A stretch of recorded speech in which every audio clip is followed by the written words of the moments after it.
Hello students, today I am going to explain you about preemptive priority scheduling. I have taken an example and I am going to explain you how to draw the Gantt chart and how to calculate the turnaround time and waiting time for a given set of processes. So you can see here I have 5 processes: arrival time, burst time and the priority level.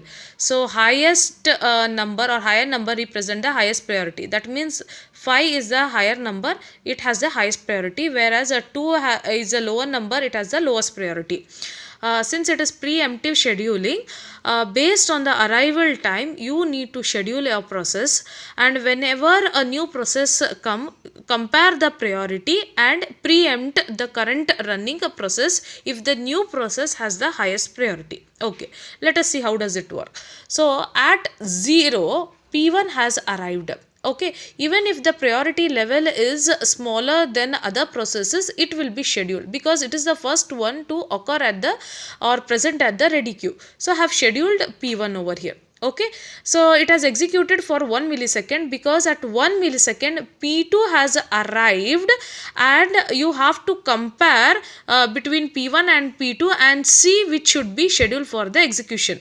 So the remaining job for P1 it is 3. At 1 millisecond, that is arrival time, I have P1 and P2. Okay, so compare here. So P1 remaining job it is 3 and P2 it is 3 over here.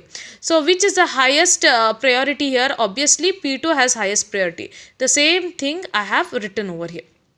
Okay, then it will be executed for 1 millisecond because at second millisecond P3 has already arrived over here. So the remaining job for P2 it is 2 milliseconds. Okay, now at 2 millisecond I have P1 which has already present, P2 also already present, P3 is the new process which have arrived. Now do the comparison and see which has the highest priority. So you can see here P3 has the highest priority. So you are going to schedule P3 for 1 millisecond. Why 1 millisecond? The burst time also is shortest and it also be scheduled because at the next 3 millisecond or the next arrival time P4 has already arrived, and since its burst time is 1 millisecond it will complete its job.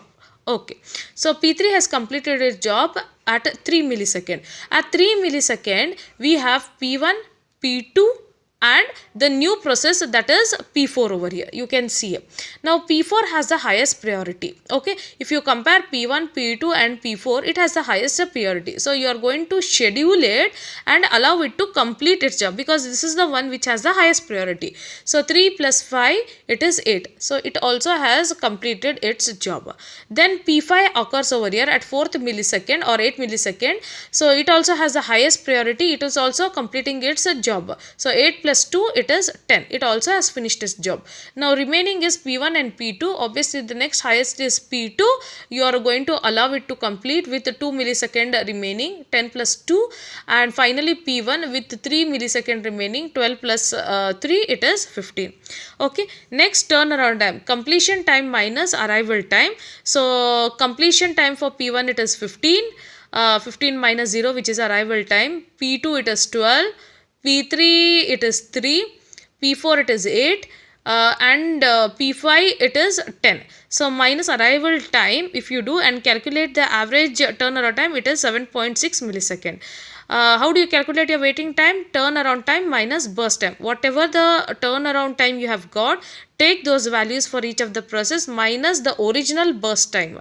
So once you do that, you will get the average waiting time as 4.6 milliseconds. Okay, thank you.